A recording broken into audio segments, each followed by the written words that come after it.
Hello friends, मैं हूं मिथिलेश कुमार और आपका स्वागत करता हूं आज के इस नए वीडियो में। इस वीडियो में हम स्टार्ट करने वाले हैं डी फार्मा एंट्रेंस एग्जाम 2023 की बेहतर तैयारी के लिए बायोलॉजी के मॉक टेस्ट। जी हां, बिल्कुल यूट्यूब पे बिल्कुल फ्री रहने वाला है। पर डे आपको शाम के 7 बजे लाइव टेस्ट कराया जाएगा बायोलॉजी का, जिसमें कि हम लोग किस तरीके से कराने वाले हैं। आज का ये वीडियो मैं उस मकसद से बनाया हूं, आपको कुछ क्वेश्चंस की मदद से दिखाने वाला हूं कि कैसे हम लोग पर डे टेस्ट क्रिएट करेंगे, कैसे आपके लिए बेनिफिशियल होने वाला है और कितने क्वेश्चन पर डे करने वाले हैं। तो देखिए, आपको जो बायोलॉजी का मॉक टेस्ट हम लोगों ने लॉन्च किया है वो पर डे होने वाला है और 10 एमसीक्यू पर डे। कहेंगे कि सर 10 एमसीक्यू से क्या हो जाएगा? 10 एमसीक्यू करवाने वाला हूं, तो ऐसा नहीं है कि सिर्फ 10 एमसीक्यू करवाऊंगा। एक एमसीक्यू करवाना मतलब 4 ऑप्शन को डील करना। 4 ऑप्शन मतलब कम से कम उस जो भी कॉन्सेप्ट रिलेटेड वो क्वेश्चन होगा उस पूरे कॉन्सेप्ट को भी बता दूंगा। मतलब 10 एमसीक्यू यानी 10 कॉन्सेप्ट, और किसी भी एक चैप्टर से 10 एमसीक्यू नहीं रहेगा, 10 मतलब अलग अलग चैप्टर से होंगे। और वो कौन कौन से चैप्टर से होंगे, तो जो भी बच्चे हमारे साथ पेड क्लासेस में जुड़े हुए हैं उनको पता होगा कि हमने कितने सिलेबस कवर कर रखा है। तो हमने अपने पेड क्लासेस में जितना भी सिलेबस कवर कर रखा है उस सारे चैप्टर को इंक्लूड करते हुए 10 एमसीक्यू मैं हर चैप्टर से 1 या 2 क्वेश्चन लूंगा पर डे और क्वेश्चन करवाऊंगा, जैसे कि आपको मैं दिखाने वाला हूं। तो ये आपके लिए काफी इंपॉर्टेंट रहने वाला है। और यदि आप पेड क्लासेस में अभी तक नहीं जुड़कर पढ़ रहे हैं हमारे साथ, तो भी आप इसका बहुत ज्यादा फायदा उठा सकते हैं। ऐसा नहीं कि मैं यहां सिर्फ क्वेश्चन का आंसर बताने वाला हूं, पूरे अच्छे तरीके से समझाने वाला हूं। आप पेड क्लासेस में पढ़ते हैं तो आपके लिए रिवीजन हो जाएगा वो कॉन्सेप्ट। अगर नहीं पढ़ रहे हैं तो आपके लिए नया रहेगा और आप सीखेंगे। और ये गारंटी है कि आपके अंदर एक सेल्फ बूस्टअप मिलेगा, बहुत ज्यादा कॉन्फिडेंस आएगा। आप पर डे एक पेज लेकर बैठेंगे और 1 से 10 तक नंबरिंग करेंगे और एक से आप पहले आंसर खुद करेंगे, उसके बाद मैं जो बताऊंगा उससे आंसर मैच करेंगे, देखेंगे कितना सही हो रहा है नहीं हो रहा है, और एक कॉपी पेन लेकर के बैठेंगे। जो मैं एक्स्ट्रा पॉइंट्स बताऊंगा उसको आप भी लिख लिख के रिवाइज कर लेंगे। अगर रिवाइज करते हैं तो मैं कंफर्म गारंटी लेता हूं कि यदि आप इस बायोलॉजी मॉक टेस्ट को बेहतर तरीके से करते हैं तो इस बायोलॉजी मॉक टेस्ट से सीधा सीधा कम से कम 10 से 15 क्वेश्चन एग्जाम में फंस जाएगा। ज्यादा तो नहीं बोलूंगा मैं, लेकिन 10 से 15 क्वेश्चन आराम से आपका सिर्फ मॉक टेस्ट के क्वेश्चन से आ जाएगा। क्योंकि मॉक टेस्ट से क्या कहते हैं, मॉक टेस्ट में वही क्वेश्चंस मैं उठाऊंगा जो कि काफी इंपॉर्टेंट है, और सिर्फ क्वेश्चन तो नहीं है, उसका कॉन्सेप्ट भी बताने वाला हूं। और यदि आप चाहते हैं कि बायोलॉजी में कम से कम आप 40 से 45 क्वेश्चन सही कर पाएं 50 क्वेश्चन में, तो आप हमारे ऐप पर आ जाइए। वहां पर ऐप पर हम लोग पूरे डिटेल में बायोलॉजी को पढ़ा रहे हैं, पूरे अच्छे तरीके से पढ़ा रहे हैं, कोई दिक्कत नहीं है। वो मैं लास्ट में बता दूंगा कैसे आप एनरोल हो सकते हैं, ठीक है। चलिए, सबसे पहले मैं कुछ क्वेश्चंस की मदद से आपको दिखाता हूं किस तरीके से आपका पर डे क्लास होने वाला है। तो आपका जो क्लास होगा वो इस तरीके से होगा कि सबसे बड़ी लार ग्रंथि है। जैसे कि आपका पहले मैंने क्वेश्चन करा दिया, सबसे बड़ी लार ग्रंथि है। 4 ऑप्शन है, सबलिंगुअल, पैरोटिड, सब मैक्सिलरी, सब मैंडिबुलर। आपने 1 to 10 तक अपने कॉपी में लिख कर रख लिया, ठीक है। अब आप 1 नंबर क्वेश्चन का इस तरीके से कर देंगे आंसर। क्या आपके हिसाब से क्या होना चाहिए बताइए? तो मैं कुछ देर के लिए रुका हुआ हूं, कुछ देर के लिए 1 मिनट के लिए, थोड़ा सा 1-2 सेकंड के लिए टाइम दे दूंगा, या फिर आप वीडियो को पॉज कर लेंगे, कोई दिक्कत नहीं है, लाइव है तो पॉज करके भी आप कर सकते हैं। तो सबसे बड़ी लार ग्रंथि है कौन सा? सबलिंगुअल ग्रंथि या पैरोटिड ग्रंथि? तो सबको पता है कि पैरोटिड ग्रंथि सबसे बड़ी लार ग्रंथि है। तो आप 1 का बी आंसर टिक करके रख लिए। और मैंने जब बताया कि जी हाँ, पैरोटिड ग्रंथि सबसे बड़ी लार ग्रंथि आती है, तो आपका आंसर ये सही हुआ, तो आप अपने आप को टिक कर लेंगे। तो देखिए, रोज 10 क्वेश्चन में आपके कितने क्वेश्चन सही हो रहे हैं। यदि आप पेड क्लासेस के स्टूडेंट हैं तो 10 में से 10 सही होना चाहिए, क्योंकि सारा क्वेश्चन यहां पढ़ाया हुआ ही पढ़ाया जाएगा, ठीक है। सारा क्वेश्चन मतलब रिपीटेड होगा एक तरीके से, जितने भी इंपॉर्टेंट है, क्योंकि हर चीजें पेड क्लासेस में पढ़ा दिया जा चुका है। लेकिन वहां से कुछ ज्यादा इंपॉर्टेंट चीजें निकाल कर आपको रिवाइज करा जाएगा, आपके लिए रिवीजन है। और यदि आप पेड क्लासेस स्टूडेंट नहीं है तो आपको नहीं बनता है, तो आप सीख लीजिए क्वेश्चन, जैसे मैंने बता दिया। अब मैं इससे रिलेटेड लार ग्रंथि का पूरा एक कॉन्सेप्ट ही क्लियर कर दूंगा। जैसे देखिए, सबसे बड़ी लार ग्रंथि क्या है? तो पैरोटिड ग्लैंड है। अब लार ग्रंथि होती कितनी है? लार ग्रंथि होती कि जैसे पैरोटिड ग्लैंड है, सॉरी सैलिवरी ग्लैंड, जिसको हम लोग सैलिवरी ग्लैंड कहते हैं, एसजी कह देता हूं शॉर्टकट में। तो ये कितना होता है? 6 सैलिवरी ग्लैंड होते हैं। कितने टाइप्स का होता है? 3 टाइप्स का। 3 टाइप्स कहने का मतलब पैरोटिड, सब मैंडिबुलर और सबलिंगुअल, ठीक है। पैरोटिड भी पेयर में होता है, 2 ग्लैंड, 2 गो होता है पैरोटिड, 2 गो होता है सब मैंडिबुलर, 2 गो होता है सबलिंगुअल। तो हो गया ना 6। और पैरोटिड ग्लैंड कहाँ पे होता है? तो हमारे चिक के पास होता है। चिक के पास देखिए सबसे बड़ी पैरोटिड ग्लैंड है ना, इतना बड़ा ग्लैंड है पैरोटिड ग्लैंड चिक के पास है। फिर हमारा मैंडिबल के नीचे जो ग्लैंड है, मैंडिबल इसको कहते हैं, मैंडिबल के नीचे जो ग्लैंड है उसको हम लोग सब मैंडिबुलर ग्लैंड कह दिए। और उसके बाद सब लिंगुअल ग्लैंड ये है, देखिए जीभ के नीचे, लिंगुआ मतलब ही होता है जीभ, और लिंगुअल, लिंगुअल मतलब जीभ, सब मतलब नीचे, तो जीभ के नीचे देखिए जीभ के नीचे जो है ना उसी ग्लैंड को हम लोग सब लिंगुअल ग्लैंड कहते हैं। ठीक है, तो आपको दिख गया कि सब लिंगुअल ग्लैंड भी दो गो होता है, सब मैंडिबुलर ग्लैंड भी दो गो होता है, और पैरोटिड ग्लैंड भी दो गो होता है। लेकिन सबसे बड़ी जो लार ग्रंथि देखने में भी लग रहा है आपको, वो कौन सा है? Parotid gland. ठीक है, अब पैरोटिड ग्लैंड से रिलेटेड क्या याद रखना है? तो आपको ग्लैंड समझ में आ गया। और सेलिवरी ग्लैंड क्या रिलीज करता है? तो सेलिवरी एमाइलेज एंजाइम रिलीज करता है। क्या? सेलिवरी एमाइलेज एंजाइम रिलीज करता है। और सेलिवरी एमाइलेज एंजाइम को और एक नाम से जानते हैं, वो क्या होता है? टाइलिन। क्या होता है? PTYLINE। पर टाइलिन नहीं पढ़ना है, इसको टाइलिन पढ़ना है। और टाइलिन करता क्या है? टाइलिन करता क्या है? जो हम लोग स्टार्च खाते हैं, हमारे मुंह में जो स्टार्च जाता है, उस स्टार्च का 30%, कितना परसेंट स्टार्च? 30% का स्टार्च, जितना भी हम लोग खाते हैं स्टार्च, उसमें से 30% स्टार्च हमारे मुंह में ही पाचन हो जाता है। किसके द्वारा? टाइलिन एंजाइम के द्वारा। किसमें कन्वर्ट कर देता है इसको? माल्टोज में। किसमें कन्वर्ट कर देता है? माल्टोज में। तो आपको कितनी सारी चीजें सीखने को मिला कि सेलिवरी एमाइलेज का पीएच कितना होता है, कितने पीएच पे एक्टिव होता है? तो 6.8 पीएच पे। किस पे? 6.8 पीएच पे। तो काफी चीजें सीखने को मिला कि सेलिवरी ग्लैंड होता है कितनी टाइप का है, कौन कौन सा कितना होता है, प्लस किसका पोजीशन क्या होता है, कान के पास होता है, ये चिक के पास होता है, फिर ये मैंडिबल के नीचे होता है, जबड़े के नीचे, ये जीभ के नीचे होता है। तो काफी सारी चीजें आपको एक क्वेश्चन से सीखने को मिल गया। प्लस स्टार्च का डाइजेशन किसके द्वारा होता है? तो सेलिवरी एमाइलेज के द्वारा। कितने पीएच पे? 6.8 पीएच पे।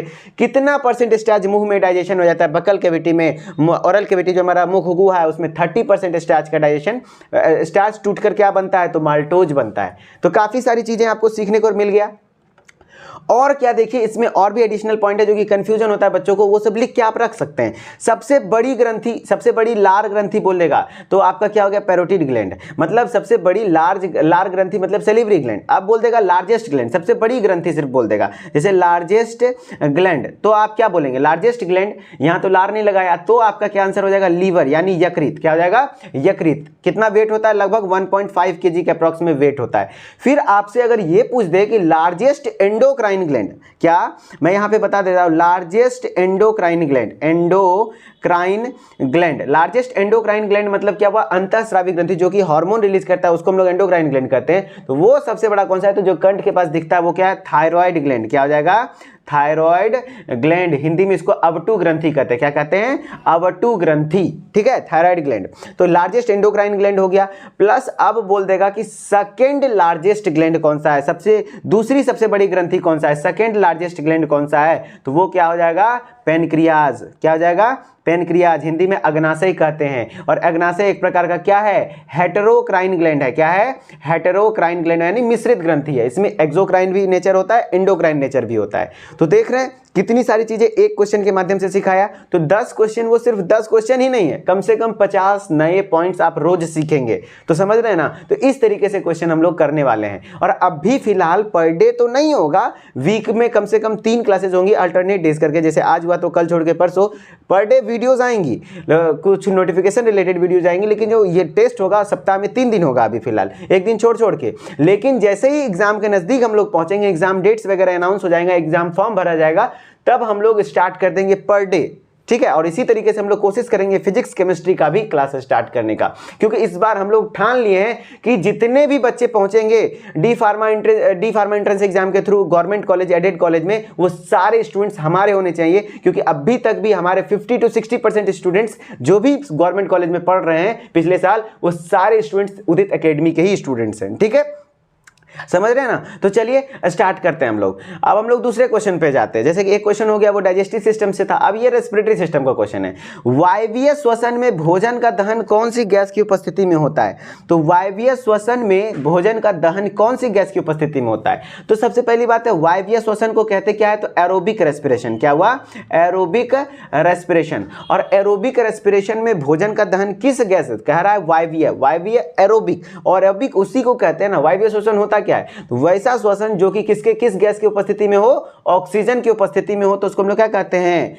वायवीय श्वसन। अगर ऑक्सीजन की अनुपस्थिति में हो तो उसको हम लोग क्या कहते हैं, अवायवीय श्वसन, एनारोबिक रेस्पिरेशन। तो वही पूछ रहा है कि वायवीय श्वसन में भोजन का दहन कौन सी गैस की उपस्थिति में होता है, तो ऑक्सीजन गैस की उपस्थिति में होता है। तो आप अपने हिसाब से आंसर टिक कर लीजिए, ठीक है, टिक कर लिए, अगर सही है तो ठीक है, नहीं या तो आप कमेंट में आंसर लिखते चलेंगे, कमेंट से भी मिला सकते हैं आपका आंसर सही है नहीं। अब मेन खेल यहां से शुरू होता है कि और वायवीय श्वसन का क्या जानना है। तो जो वायवीय श्वसन का इक्वेशन है वो भी आपको याद रखना है ना, इक्वेशन से क्वेश्चन आते हैं कि कौन सा वायवीय श्वसन का समीकरण सही है, इस तरीके से। तो आपको पता है कि जो श्वसन होता है वो क्या होता है, तो ग्लूकोज है C6H12O6 है, ग्लूकोज उसको तोड़ा जाता है किसके प्रेजेंस में, ऑक्सीजन के प्रेजेंस में, और बनता क्या क्या है, बनता क्या क्या है, तो कार्बन डाइऑक्साइड बनता है। याद रखना इस तरीके से, ऑक्सीजन के प्रेजेंस में टूटता है तो बनता है carbon dioxide, water plus ATP plus, अब बैलेंस्ड इक्वेशन जो संतुलित लिखना है, तो ग्लूकोज है तो एक ग्लूकोज को ऑक्सीडाइज होने के लिए 6 ऑक्सीजन का जरूरत पड़ता है, कितना, 6 ऑक्सीजन का जरूरत पड़ता है। तो बनता कितना है, तो 6 कार्बन डाइऑक्साइड और 6 वाटर मॉलिक्यूल बनता है। तो इस तरीके से याद रखना है कि पहले तो ये रख लिए, उसके बाद 6 तीनों में 6 लगा देंगे, 6 लगा देंगे, ठीक है। ये हुआ बैलेंस्ड इक्वेशन, ठीक है, ये भी याद रखना पड़ेगा। अब डायरेक्टली ये क्वेश्चन आ जाएगा। प्लस अगर बात करें अब इसी में कि कितना एटीपी बनता है, तो यदि प्रोकैरियोटिक कोशिका में ये वायवीय श्वसन हो रहा है तो 38 एटीपी बनेगा, कितना, 38 एटीपी, यानी 38 एटीपी एक ग्लूकोज मॉलिक्यूल के टूटने से बनेगा। और यदि यूकैरियोटिक कोशिका में वो वायवीय श्वसन हो रहा है तो 36 एटीपी बनता है, कितना, 36 एटीपी। अब एटीपी का फुल फॉर्म क्या होता है, तो एडिनोसिन ट्राइफॉस्फेट, क्या होता है, एडिनोसिन ट्राइफॉस्फेट। और एडिनोसिन ट्राइफॉस्फेट एटीपी को क्या कहते हैं, energy currency of the cell, कोशिका का ऊर्जा का सिक्का कहा जाता है, किसको, एटीपी को। तो ये सारी चीजें सीख गए। और अब बात करते हैं कि एक ग्लूकोज मॉलिक्यूल के टूटने से के लिए कितना ऑक्सीजन का जरूरत पड़ता है, तो 6 ऑक्सीजन। एक ग्लूकोज मॉलिक्यूल के टूटने पर कितना कार्बन डाइऑक्साइड बनता है, तो 6 कार्बन डाइऑक्साइड। कितना वाटर बनता है, तो 6 वाटर बनता है। तो इस तरीके से आपको इक्वेशन याद रहेगा तो काफी चीजें आप सीख जाएंगे। और यहीं पे एक नया टॉपिक आ जाता है, आरक्यू वैल्यू, श्वसन गुणांक, रेस्पिरेटरी कोसेंट निकालने का तरीका।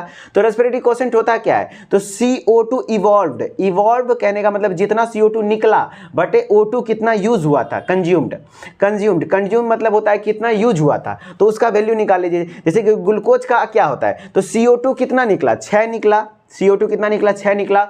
O2 कितना यूज हुआ, 6 यूज हुआ, तो 6 बटे 6 कितना हो गया, 1। तो आपका कहेगा कि ग्लूकोज का रेस्पिरेटरी कोसेंट क्या होता है, 1 होता है। ये देखिए ग्लूकोज के लिए ना अलग अलग चीज का श्वसन में अलग अलग अमाउंट ऑफ ऑक्सीजन लगता है, तो आपका ग्लूकोज का कितना होता है, 1 होता है, पक्का पक्की। तो 3 चीज याद रखना है कि पक्का पक्की 1 किसका होता है, तो ग्लूकोज का होता है। और जब भी क्वेश्चन आएगा इसी तरीके से आएगा, 1 से ज्यादा किसका होता है, 1 से कम किसका होता है। तो 1 से कम यदि बात करें तो वो किसका होता है, किसका होता है, 1 से कम। तो 1 से कम प्रोटीन और फैट का जो श्वसन गुणांक होता है वो 1 से कम होता है।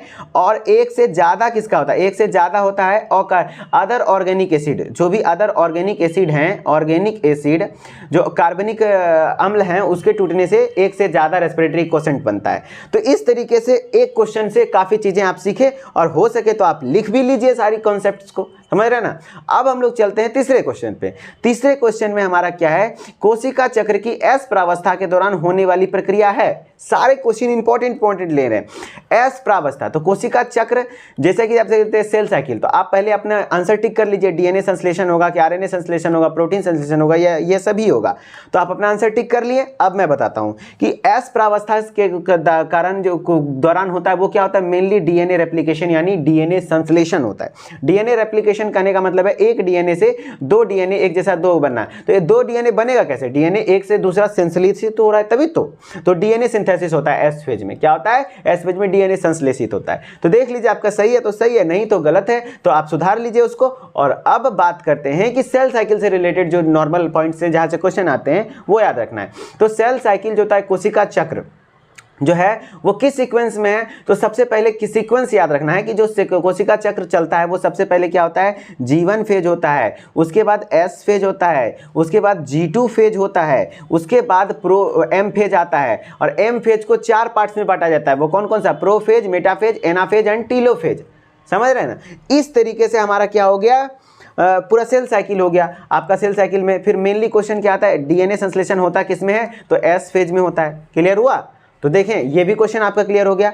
अब बात करते हैं हमारा क्या, आज डेमो था, आज मैं 3 ही क्वेश्चन कराया। आज एक एक्चुअली में एक डेमो लेक्चर था कि आपको किस तरीके से ये होने वाला है, ठीक है। यदि ये वीडियो आप उदित फार्मेसी के यूट्यूब चैनल पे देख रहे हैं तो आप फटाफट से जाइए उदित एकेडमी का यूट्यूब चैनल, क्योंकि जो आपका डी फार्मा एंट्रेंस एग्जाम की तैयारी की बात करते हैं तो वो हमारे उदित एकेडमी के यूट्यूब चैनल पर मेनली होता है। कुछ कुछ वीडियोज आपको उदित फार्मेसी पे भी मिल जाएंगे, लेकिन उदित एकेडमी यूट्यूब चैनल सर्च कीजिए और उसको सब्सक्राइब करके नोटिफिकेशन बेल को ऑन कर लीजिए और पर डे क्लासेस को एंजॉय कीजिए, ठीक है।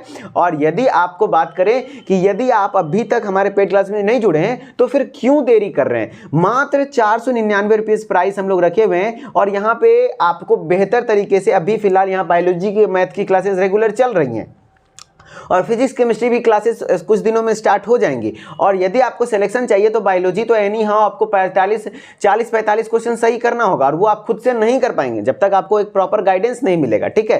फिजिक्स केमिस्ट्री आप थोड़ा सा खुद से भी पढ़ लेंगे, कंटेंट हमारे पास अवेलेबल है। देखिए रिकॉर्डेड वीडियो लेक्चर्स हम लोग प्रोवाइड कर रहे हैं। अभी फिलहाल मैथ और बायोलॉजी के क्लासेस एकदम रेगुलर चल रहे हैं। बायोलॉजी का तो काफी चैप्टर्स खत्म भी हो गया है और बहुत सारे वीडियोज हैं जो कि फ्री ऑफ कॉस्ट अवेलेबल हैं हमारे ऐप पर, तो ऐप को एक बार विजिट कर लीजिए as a demo lecture. E book PDF notes आपको चारों के करते सब्जेक्ट का मिल जाएगा, फिजिक्स केमिस्ट्री मैथ बायोलॉजी का। और ऑनलाइन टेस्ट भी हो रहा है बायोलॉजी के, लगातार टेस्ट अवेलेबल है। जैसा कि एग्जाम में सीबीटी टेस्ट होगा ना, जैसे कि ऑनलाइन टेस्ट होगा वैसा टेस्ट हम लोग करवाते हैं। मॉडल पेपर प्रैक्टिस भी करवाने वाला एकदम लाइव आके करवाता हूं। संडे टेस्ट होता है, प्रॉपर टाइम मैनेजमेंट, मतलब हर तरीके से स्टूडेंट्स को मजबूत किया जा रहा है। तो आपको देरी नहीं करना है, मात्र 499 रुपये प्राइस है, आप कोर्स को ज्वाइन कर लीजिए, ठीक है। और यदि कोर्स ज्वाइनिंग में किस तरीके से करना है वो बता देता हूं।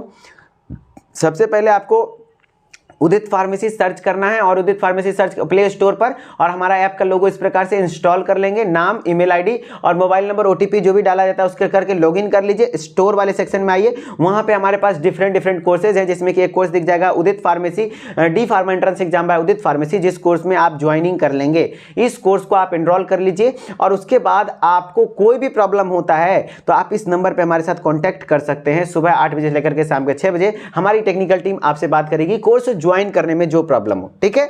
और यहाँ पे हर तरीके से आपको तैयारी कराया जा रहा है। तो आई होप आपको सारी चीजें समझ में आई होंगी और आप आज से फटाफट से लोग पर डे उदित एकेडमी को विजिट करते रहेंगे, क्योंकि उदित एकेडमी आपके लिए पूरे तरीके से डेडिकेटेड मेहनत करता है आपके एंट्रेंस एग्जाम को क्लियर करने के लिए, ठीक है। तो आई होप कि आपको चीजें समझ में आई होगी। चलिए मिलते हैं नेक्स्ट वीडियो में, तब तक के लिए धन्यवाद। Okay bye bye. मन लगा के पढ़िए, सिलेक्शन लेके रहना है और फिर हम लोग आपस में मिलेंगे और खूब एंजॉय करेंगे, ठीक है। चलिए बाय बाय।